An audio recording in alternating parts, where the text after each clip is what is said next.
We are going to move to the part of the commentator. Chairman Urata will be ready to give us comments on Dr. ELMS' excellent presentation. It's needless to introduce you, Dr. Urata, the chairman of RIETI, but he's not only a chairman of RIETI, but also one of the most distinguished trade policy experts in Japan, and authors of excellent papers, including the one published by Japan Economic Foundation, titled "In Pursuit of Rule-Based International Economic System in the Future." So please, Dr. Urata, you have floor. Thank you very much, Haraoka-san, and thank you very much, Dr. ELMS, for a very valuable and insightful presentation. And I find a number of strong messages, or maybe appeals, to the Japanese government, particularly METI. And I thought it was a very wonderful presentation again. I made some slides, and so let me use my slides to discuss or give comments to a very interesting and valuable presentation by Dr. ELMS. There are a number of important messages that I found in the presentation, but let me just focus on two. One is this a very good analysis, a diagnosis of the problems that the world trading system is faced with. And the reasons for that, of course, she explained very clearly, but I just maybe repeat some of them. One reason that the world trading system is not functioning as expected is, in my view, major players are breaking trade rules. She didn't use this kind of strong message, but I'd like to just say major players, specifically the US and China, are breaking a number of trade rules under the WTO. So they are violating the WTO rules. And she also mentioned the problem is the new trade agreements. I do agree that many of them are not consistent with each other or incompatible with each other. And also the rise of protectionism is, of course, a problem which have led to the malfunctioning of the world trade system. And also she mentioned the geopolitical rivalry between China and the US is one source of problem of the world trading system. And second takeaway is solutions that she presented. Here again, in this slide, I just repeat what she had said and she had written in her presentation. What should Asian countries do to deal with the problem? Entice bigger players to re-engage with WTO.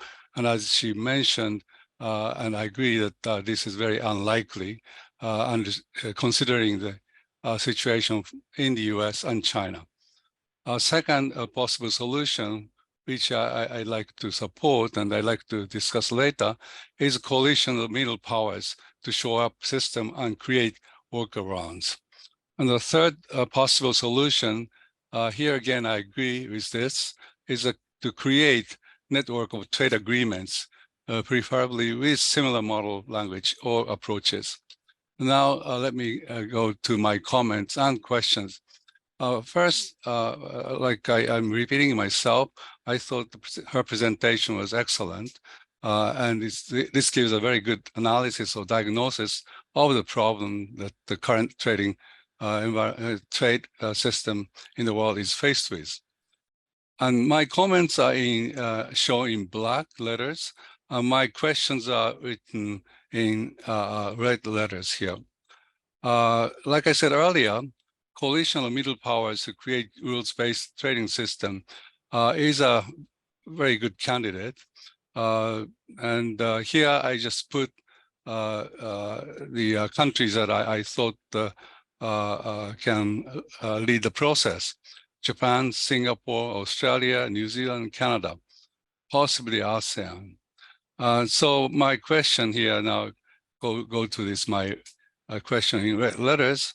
Can Japan play a leading role in this creation of coalition?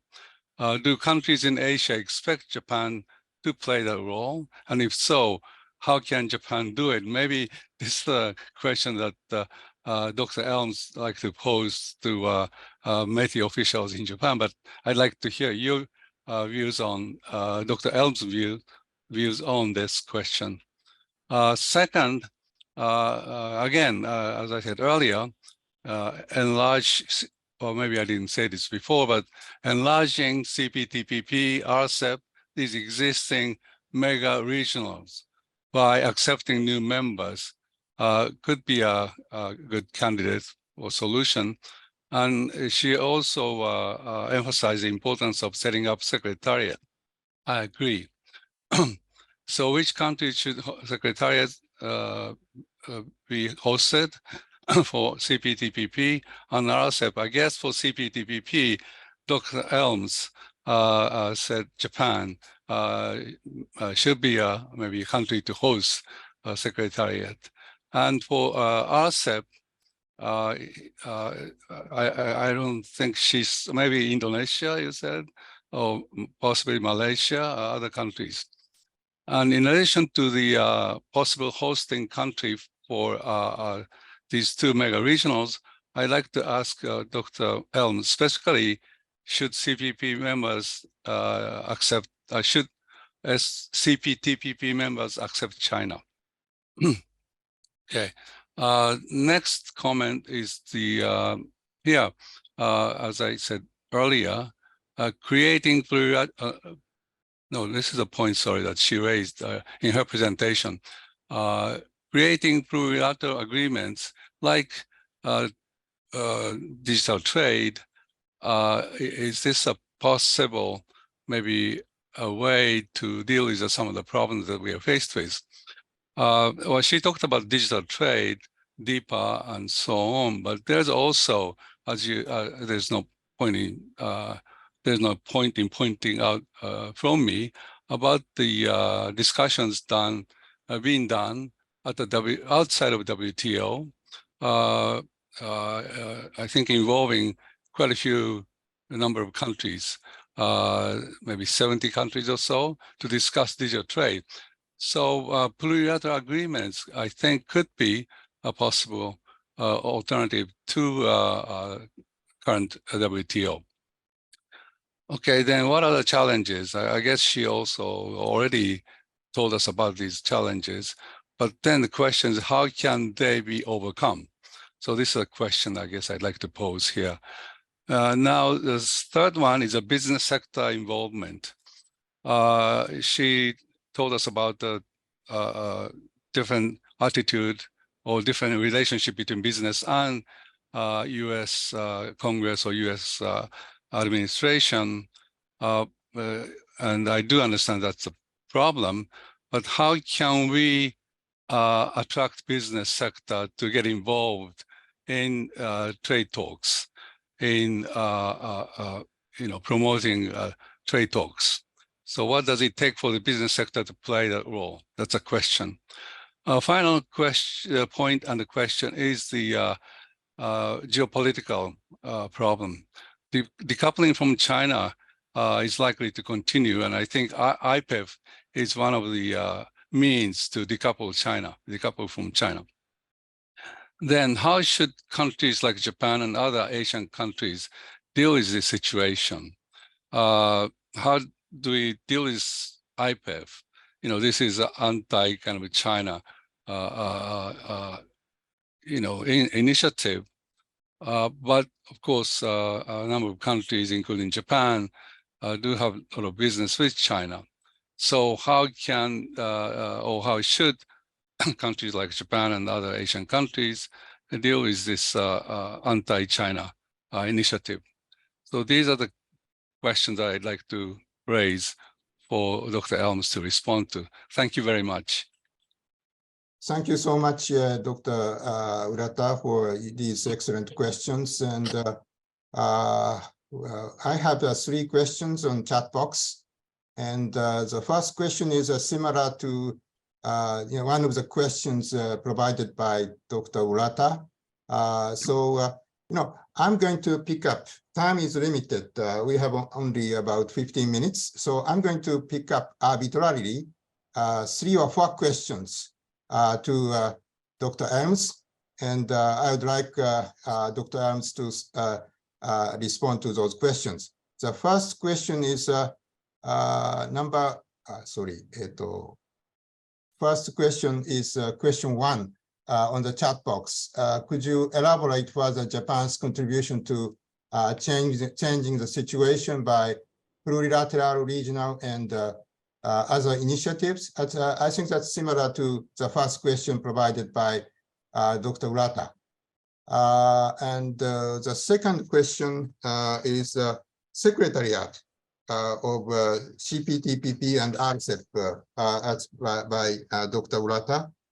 Which countries should host the secretariats for CPTPP and RCEP? This is a very interesting question. And the third question is security and economic growth. That's related to IPEF, the question of Dr. Urata. How should countries like Japan and other Asian countries deal with, decoupling from China and deal with specifically IPEF, national security versus economic growth? That is a very important question.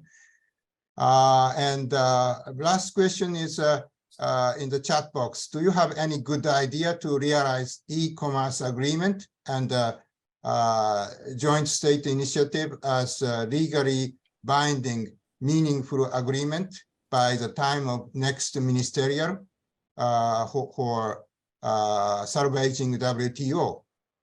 We need results. So those 4 questions I arbitrarily picked up. So Dr. ELMS, could you please respond to those questions?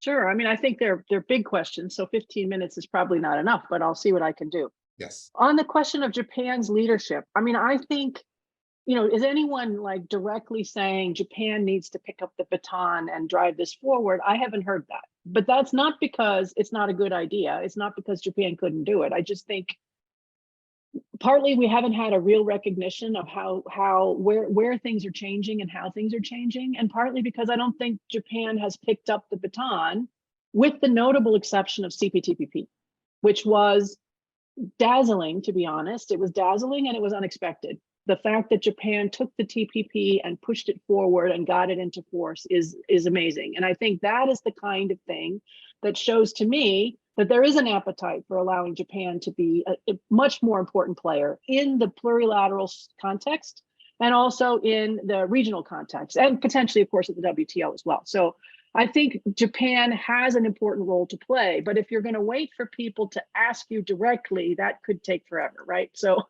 I think now you don't really want to wait for people to ask. I think it's in your interest, it's in Asia's interest, and it's frankly in the globe's interest that Japan, with a vision of the future that is interconnected, that is inclusive, that has sustainability part of it, et cetera, helps push forward those ideas in any context in which it can. So I think that's important.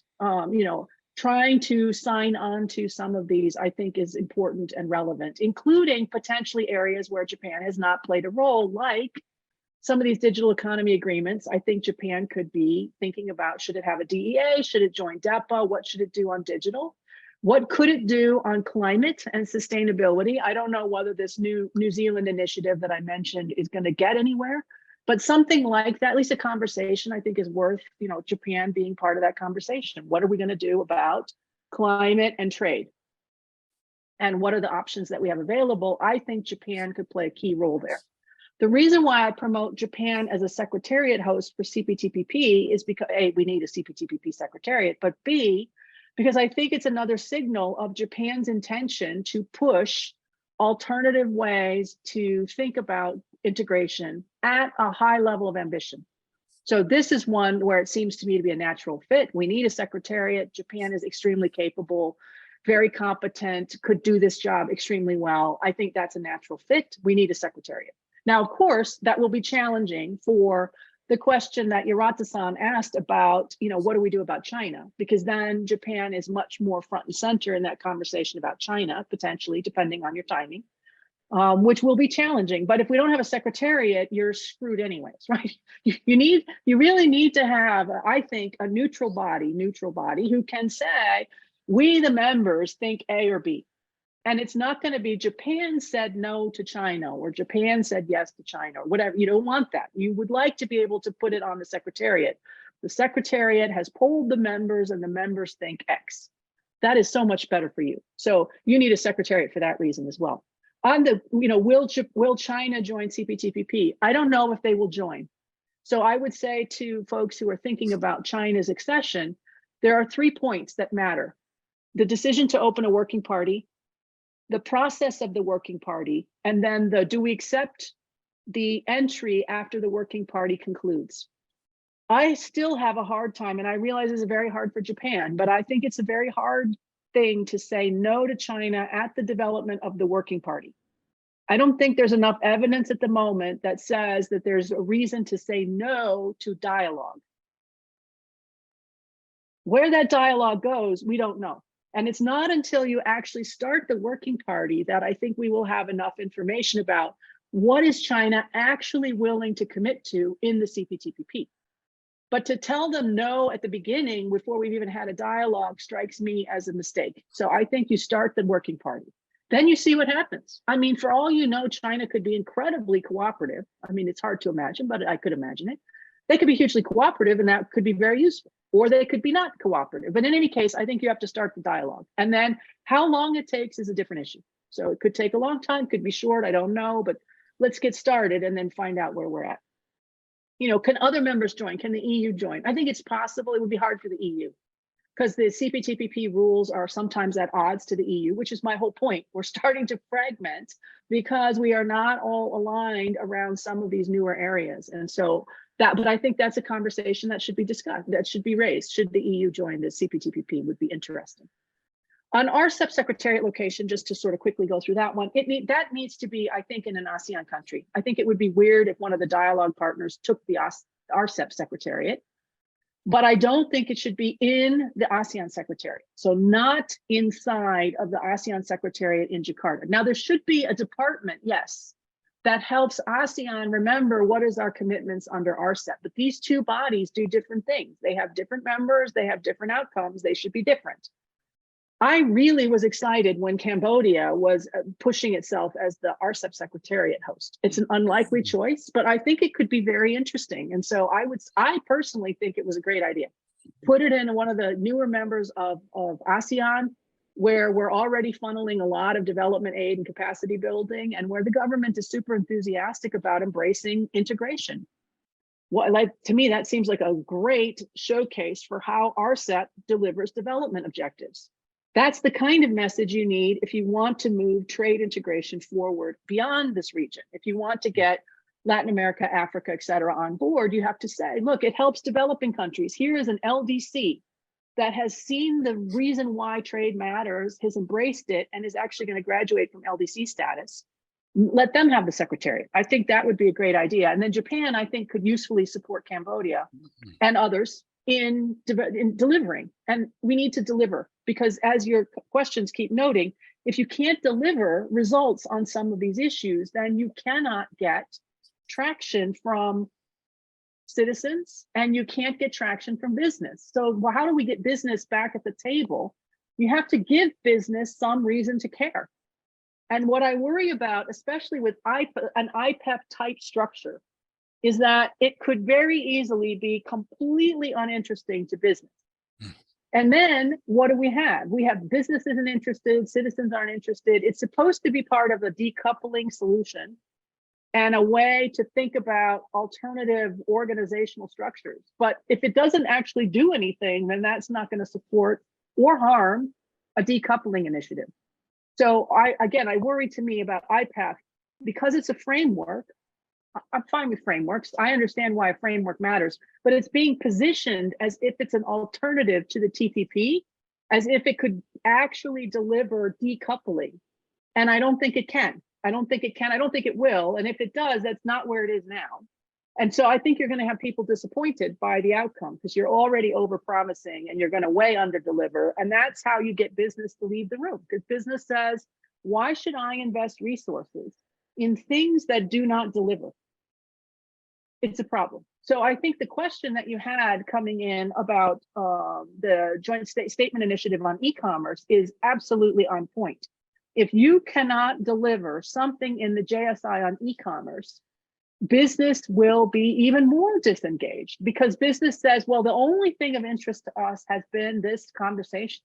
And if the only outcome from the JSI on e-commerce is a commitment to not engage in spam messaging, I don't think that's enough. It needs to deliver actual results, and it needs to deliver results for companies. Now, that is not easy. And even in a JSI, which is supposed to be like a coalition of the willing, it's proving really difficult, as some of you who are involved in the JSI know, to get this done and make it legally binding. So then what do? If you need a result, you may not be completely finished. Can you do an early harvest? Maybe, but if the early harvest is a spam messaging module, that's not going to move the dial. So you have to try to say to people, we need to conclude this thing, or we need to conclude a lot of it. I mean, I don't really want to have a plurilateral of a plurilateral, but maybe you have to split people. Maybe you have to say, of the coalition, these are the members who've agreed to the following. Maybe these members have not agreed now, they'll agree later. I mean, that will narrow it down. But I think you're right that if you can't deliver results, we have a real problem. And so that JSI is key. And I would say, again, Japan, push, get there and just push, because we need to get some kind of results, or businesses will just go elsewhere. So I think if you look at where it's business is doing all sorts of different things. Business said, forget this is not working for us. Let's work with, like, the International Chamber of Commerce on digital trade initiatives and paperless trade initiatives. That's what a meaningful difference for us. We think we can get stuff done there. We'll just work directly with governments, with carriers, with port authorities, whatever. Forget the whole system. We're just going to solve our particular problems.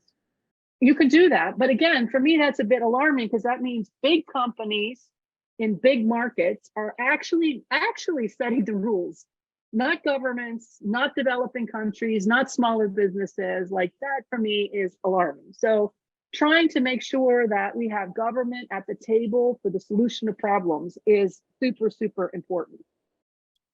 Because otherwise, I think, it's just a real challenge.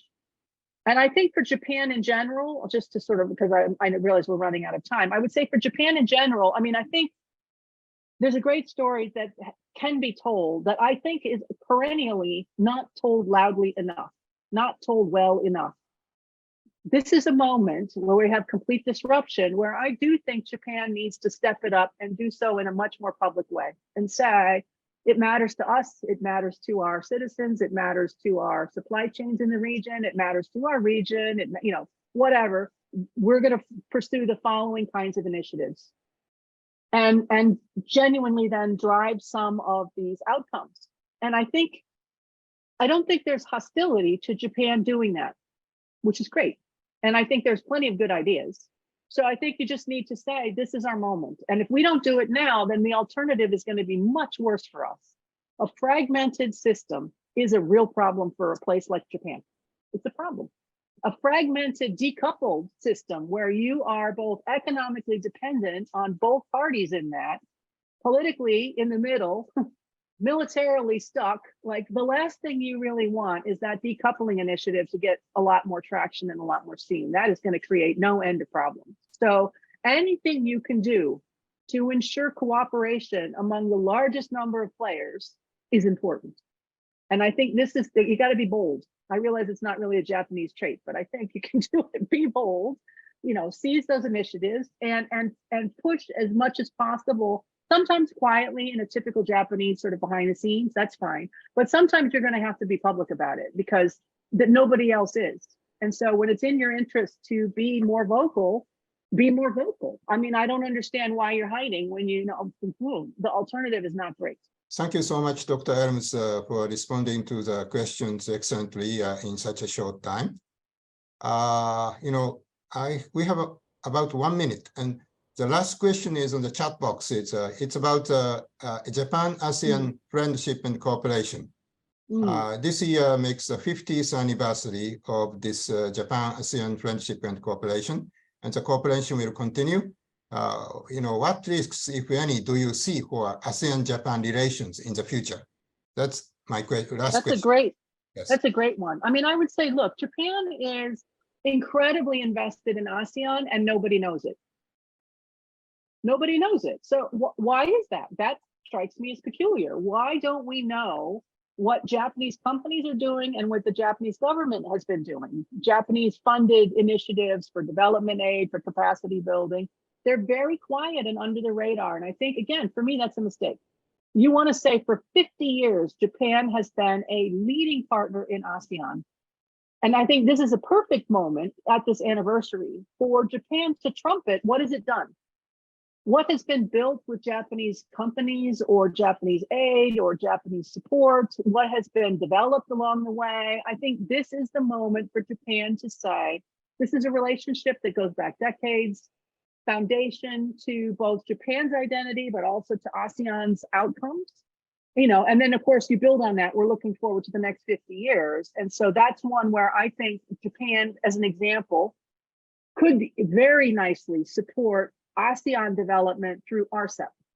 That's the easy, I mean, of course you're a dialogue partner, you could do it directly with ASEAN, but you have more control if you do it through RCEP. So if you had the support, you make the RCEP secretariat, you provide potentially seed funding or some sort of funding, great. And then you support ASEAN through RCEP. We want to make sure that ASEAN integration within ASEAN continues and in the larger grouping in Asia, and support them as they go into the next 50 years.